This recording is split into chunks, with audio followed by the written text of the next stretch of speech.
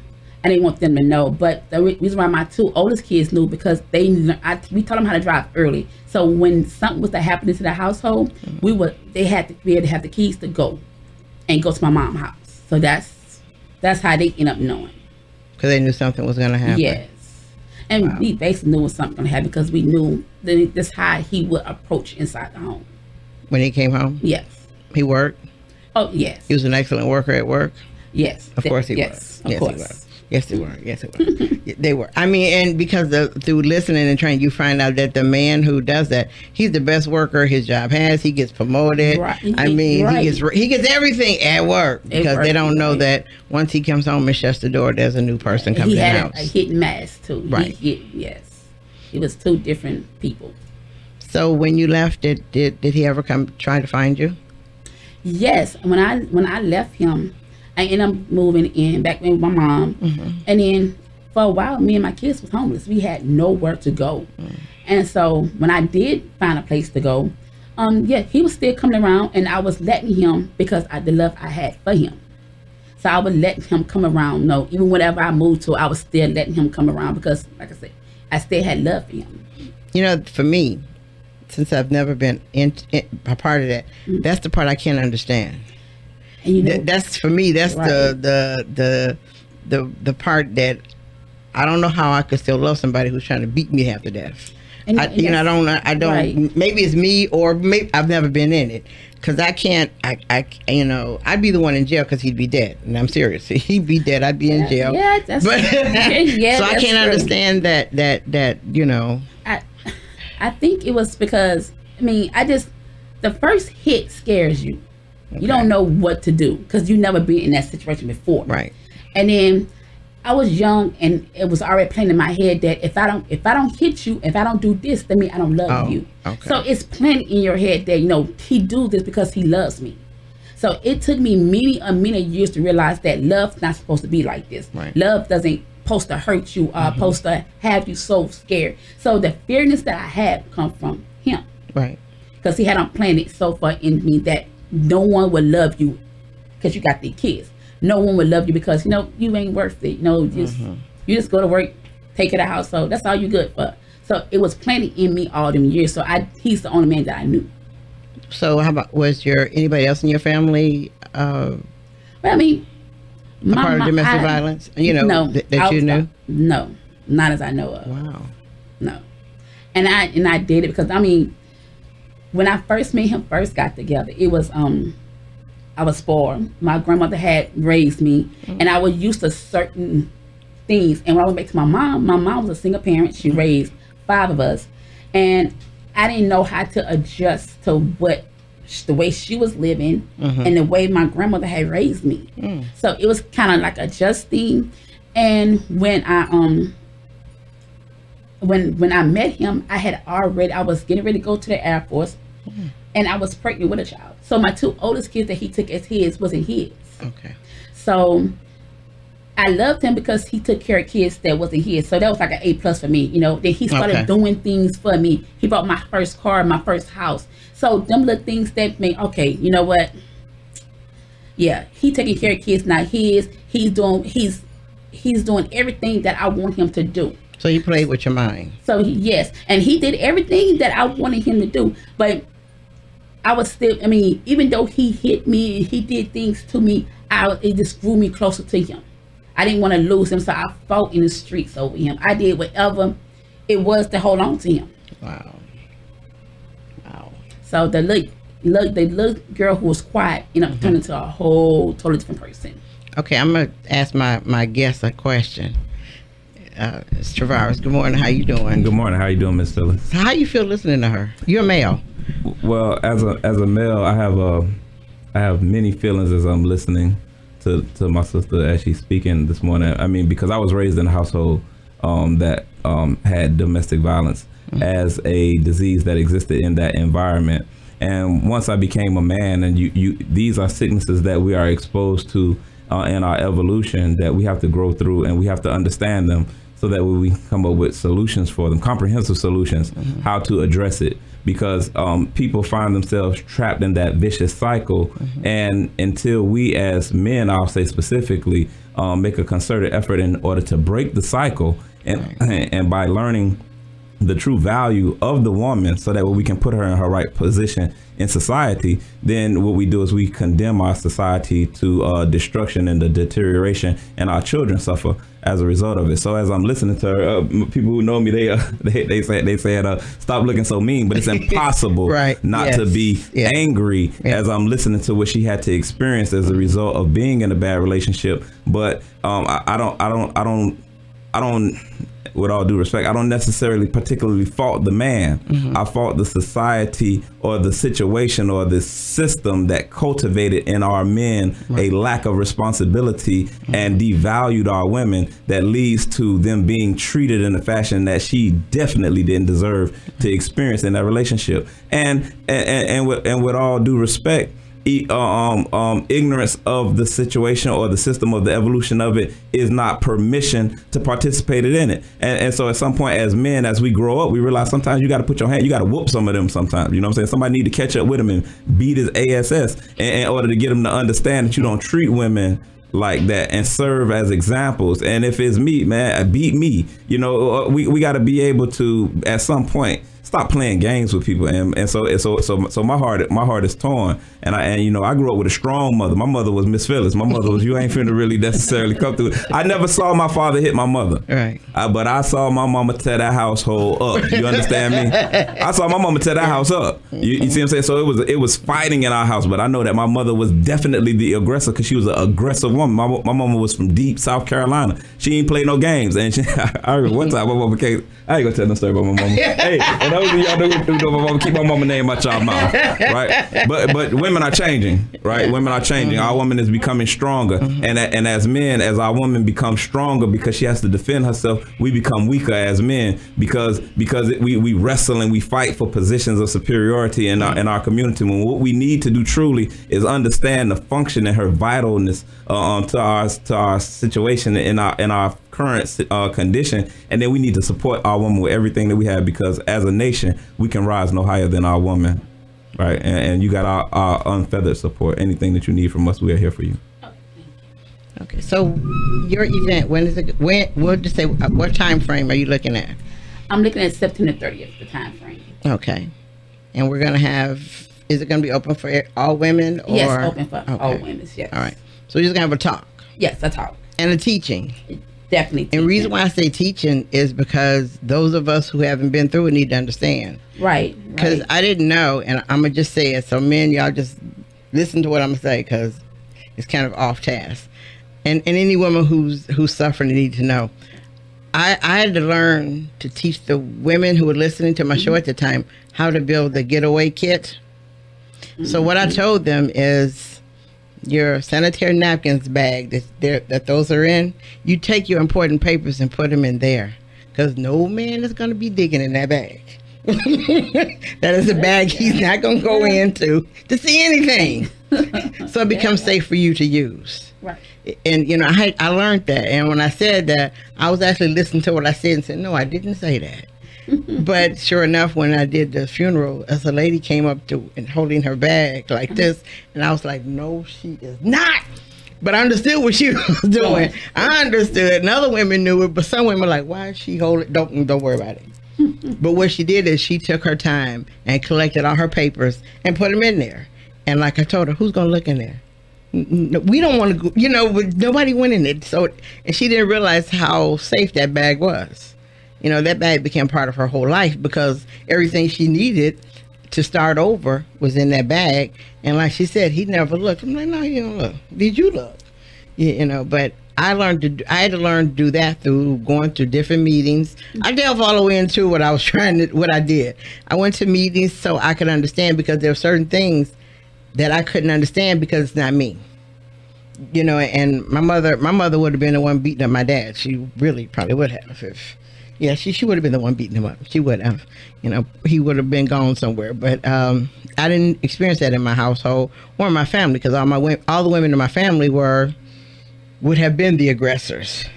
They would have been. And not that they were, but there would have been that role. So we wouldn't have, I didn't see it. And like I said, when I went to those meetings, when I went to meetings, I was like, excuse me, why am I going to these meetings? I don't know nothing about all of this stuff. So I realized then that must have been put upon me to do something. Like I said, I'm not a walker. If I walk and you give me a t-shirt, I'm going to clean my car with it. I am going to polish my furniture with it, because you're going to go, where's the t-shirt? Excuse me, but I polish the car with it, because I don't value t-shirts. And I'm not, right. If it's an event, I'll wear the t-shirt for the event, but after the event's over, you might not ever see the t-shirt again. Mm-hmm. And it's because I don't do that. So I did out of the box. And I'm glad you contacted me and you're doing what you're doing, because it's a different awareness. It's it's easier for you to talk to women than it is me. You, because you've been through it. So whatever they say, you can actually say this one to it. Also, you need to teach the men. So you might need to do one just for men. And the reason why I'm saying the men is because men know men, but they don't know those men. Right. Like I say, Tavares knows men. He knows what a man should be, but that psyche of the man, he might not know, because he doesn't know it. So then you might need to sit down with some real men, and I'm saying real men, and actually talk to them too, because they can be a part of the healing along with you. Right. And you know what? I thought about that. I've been praying on that, doing this one panel for men. So that was one of the things I've been thinking about doing too, just do a panel for men as well. If you do, I would suggest you get with Tavares to work on that part, because he's a man and he can get the men together faster than we can. You know, and so that would be a part. I would say get with Tavares, and Chicago will work with him, but get with him about that and say, hey, this is what I want to do. I want to educate some men as to what's going on, because you know what, they need to know what their steps should be. They do. They need to know what their steps should be. And they might say, I know we're going to do, but you can help them with the step. You know, you can help them with that one little step of that. So when you talk to girls, what do you say to them? Well, when I talk to my daughters, I have 4 girls. So the first thing I always told them that, you know how some guys tell you, oh, you gorgeous, you're beautiful, you're fine. I do that. So I tell my girls that there's myself. Because some men, they'll tell you that to bring you up and bring you right back down. So I taught my girls how to be able to handle themselves better. Right. Don't go for someone that's the same situation I was in. Don't want them to do that. Right. Even if it looks like that, this person may not be the person that you thought they was. I mean, sometimes people changes. And I mean, I just want to make sure, my thing was that I just want to make sure that, my girls was okay, and they knew that the signs of when a man is real aggressive. If they real aggressive, know that something's hidden behind that mask. You need to sit back and think about it. This is the person for you, and take their time, because I didn't take my time. I just knew this guy was there for me, and he did everything that I wanted him to do. So I just jumped on it. This is what I wanted to be at right here. And when I talked to some girls at CTC, and I told them that the first time they go out with a guy, for him it's a date. For her, it should be an interview. It's not a date for her. It should be an interview. She's interviewing him. Let him talk and listen to him. Number one, I told the girls, watch how he treats the waitress. However he treats the waitress is how he's going to treat you. Find out about his mother, his sisters, and all those things. But make sure when you go on that first outing with him, let it for him be a date. let him think, yeah, this is a date. Right. Not right. But for you, it's an interview. And it has to be an interview process. So you'll know, because the first time you out with him, like I said, if you go to a restaurant, if he treats that waitress bad, okay, we got a problem. We got a problem, because she's just a waitress. She got a job. She's doing her job. There's no reason to treat her wrong. So the person I was with, he was behind, like I said, it was two sides of him. So in public, he was the best person ever. He was ever. the best person. It was behind the closed doors. He was in. And I always say, I used to get on with my girls all the time, like, well, he wasn't like that in the beginning. Some men show their true color in the beginning, and some of them don't. And he was just like he was a perfect person. Like, everybody knew him. He was yes ma'am, no ma'am, but it's behind the closed doors when when no one was around. Right. That's when everything kicked in. He just he was a drinker. So when that kicked in, then you definitely know that it's gonna be problems. Wow. Okay. So now, what is it that the way, in my opinion, the way that we handled a situation like this, as far as being involved in the community and everything, the way that we're able to get to brothers and show them, hey, that's the wrong thing to do. First and foremost, we need to be able to have an establishment to bring them together. Right. So everybody go like the Village United Facebook page. That's the place to bring people together. The second thing is, we need to, when we sit these brothers down and when she holds her panel discussions and everything, one of the biggest things that we need, and we need these people to understand is that we just can't sit down and talk to these people. Right. We got to put some action behind it. Right. And I don't want to throw you a curveball, Miss Phyllis, but one of the ways to put some action behind what we got going, is my brother Tavares came up with the most phenomenal thing, the 99-cent challenge, a way to, and I don't want to, go in debt with it, right. but it's a way that it's a start to, putting some actions to what we got going. And I'm gonna let Brother Tavares go more in depth with that, but that's a start to what we got going and a way to allow this sister to have a panel discussions and, to reach the people in order that she needs to reach and things like that. Okay. Yeah. Okay. So I'm gonna let the brothers talk more about that. and really Okay. to the heart of what we're saying as far as the male perspective, and I use the term male perspective because I firmly believe that our community has not seen a man yet. It's a lot of males running around and they do a really good job of being male or being masculine, but they haven't reached the level of man that the community deserves and that our woman requires. So the woman is at a drastic disadvantage because she enters into interactions with males, but because we've been taught that this is a man, we throw that word around so loosely. You say this is a man, this is a man. No, it's not. You know what I'm saying? Because if he had been a man, if we were men, then we wouldn't be having these types of discussions. We have these types of discussions in lieu of the arrival of a man in our community. And so what we have to do is, one, we have to start from a very young age teaching them how to be men. But there's a onus that our woman needs to assume as well relative to the condition of the man in our community, because no man comes onto the planet absent a woman. So the things that we see manifested in our man, it's a sickness that exists inside of our women. So when I'm a student of teaching the Most Honorable Elijah Muhammad.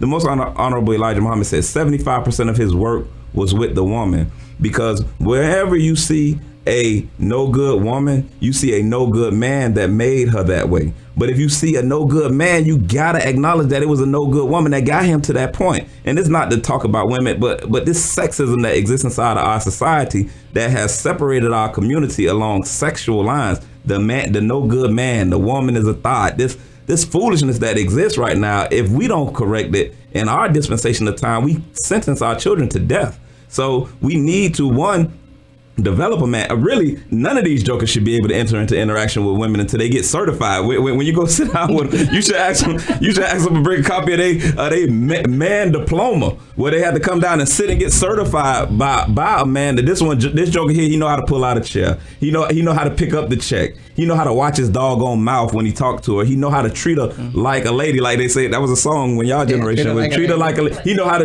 light a cigarette when she smoke. I don't advocate smoking. Even help her with a coat. These are things that we was taught, that was little small tidbits that was in music that taught us that it was a greater level of responsibility. And they was talking about trivial things, but where's that man that know how to protect that woman, to give her an environment, a safe environment in order to raise her kids? So you got duped. The Joker came and he did some of them things that would signify or indicate that he understood how to create an environment, yet his morality and what was deeply rooted inside of him was a sickness that had been inside of us for hundreds and hundreds of years. And so we got to be able to attack the heart of that, and we got to be able to correct that. So like Brother Chicago say, what we're trying to do is we're trying to create an environment here with the Village Cooperative located downtown in our nonprofit, which is called the Village United, where we create the programs that are necessary and create the means that will give us the ability to empower individuals to go out and do those things. What we fall short at most times is that we don't have the support that is necessary in order to be able to do the thing and to give the community, like Sister Phyllis was talking when she first started, the ability to give them something that's professional, that can be received, that is ran efficiently, that we understand how to do. We got to be, as leaders in this community, when we talk about this problem specifically, since we're talking about domestic violence, we got to be able to create the program that we need. That program don't exist. Right. And it's a program that's something that it's awareness, just like when we start talking about the birds and the bees, we need to be able to start talking about these things with our children, not when they get 13 and they've already developed a predisposition toward it, but when they're 5 and they're 6 and they're still developing their cognitive thinking, where we can place in them a sense of responsibility for our woman, and as a man for our community, as a woman, what that look like. We happy as hell to see our children running around, and they run around in little tiny behind shorts, and the little boy over there, he acting all soft as all outdoors. And we promote that in our culture. We celebrate our little girls when they run around out there. She's a cheerleader. She one of the dancing dolls with Miss Diana. We contribute to that same vicious cycle. And if we're going to do something about it, and we're going to be serious about doing something about it, we need to all come to a table, and we need to get input from all of our prolific thinkers in our community. And we need to cultivate what will be the standard of operation in our community that is going to govern how we interact. And so that way, as parents now and as grandparents, even though we suffered through it, I look at the human existence like a filter. Our life is a filter. God will impose on no soul a burden beyond its scope. So why did he allow you to experience some of the harshest treatment that a woman can experience? Because of the strength that you possess inside of your being. He knew that you could come through it, and then he would give you the idea that you need to conduct panel discussions so that way you can educate women, so that never has to happen again. And then he knew that at one point you would meet Miss Phyllis, who would bring us all together, so that way when you're conducting those panel discussions in order to enlighten our woman, so that she don't have to understand that so that she can understand that she doesn't have to take that treatment, that she'll connect you with brothers who will stand outside the door to make sure that if you do come over here, we probably finna give you some of these, because you're not gonna come around here putting your hands on our woman anymore. And that's the damn time that we live in. So we celebrate you and we thank you for the things that you do, and my heart goes out to you and all of those things you had to experience. Okay, well, Martha, you will be back on the show, because as we get closer to the date, we're gonna come back and talk more about it. So we're gonna take a quick break to kind of resituate ourselves, and we'll come right back.